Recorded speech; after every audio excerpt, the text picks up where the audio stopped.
Europe 1, il est 9h-5. Thomas Soto, 6h-9h sur Europe 1. Le débrief de la matinale, les temps forts de ce que vous avez entendu ce matin sur Europe 1. 11 personnes sont mortes dans l'accident d'une rame d'essai du TGV Est. C'était le 14 novembre dernier, au lendemain des attentats. La famille d'une victime a décidé de s'exprimer. Écoutez le témoignage de Christine Dujardy.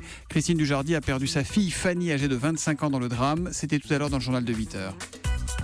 Je crois que ma fille a fait l'objet d'une expérimentation. Elle est morte pour une expérience. Les premiers temps, les rames d'essai utilisaient des sacs de sable pour simuler le poids des voyageurs. Eh bien, je me demande si cette fois-ci, on n'a pas utilisé des invités pour simuler le poids de voyageurs. Et est-ce que ma fille n'a pas remplacé un sac de sable ?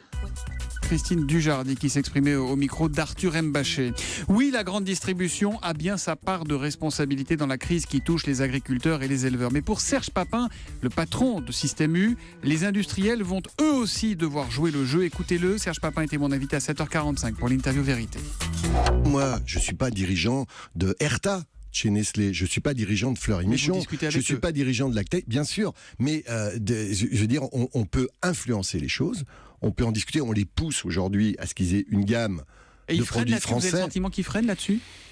Les grands groupes sont aussi des groupes exportateurs, je ne suis pas chargé de les défendre, mais ils sont moins disants que nous sur les achats, en dehors des frontières. Ils regardent les prix. Serge Papin en direct sur Europe 1 ce matin. La très sérieuse BBC, la chaîne anglaise, va diffuser ce soir un documentaire sur la vie amoureuse du pape Jean-Paul II.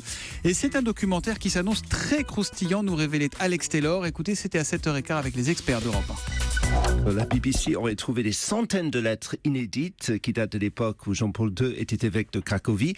Elle travaillait avec lui à l'époque sur la traduction en anglais de son livre « Personne et acte ». Il paraît que leur contenu est parfois si intense que les chercheurs ont conclu que la foi de l'ancien évêque était mise à rude épreuve, comme s'il se mettait un défi pour se prouver à lui-même sa foi en l'Église.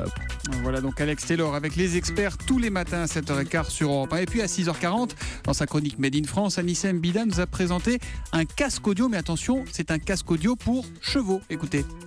Ils ont créé une espèce de bonnet qui englobe les oreilles du cheval avec des tout petits haut-parleurs à l'intérieur pour pouvoir diffuser comme ça la musique au cheval.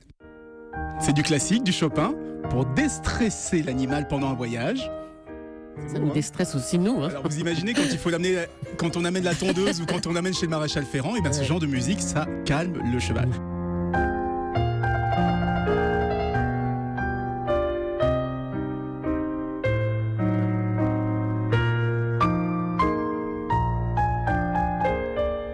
Nocturne numéro 2 de Frédéric Chopin dans le Made in France avec Anissa Mbida.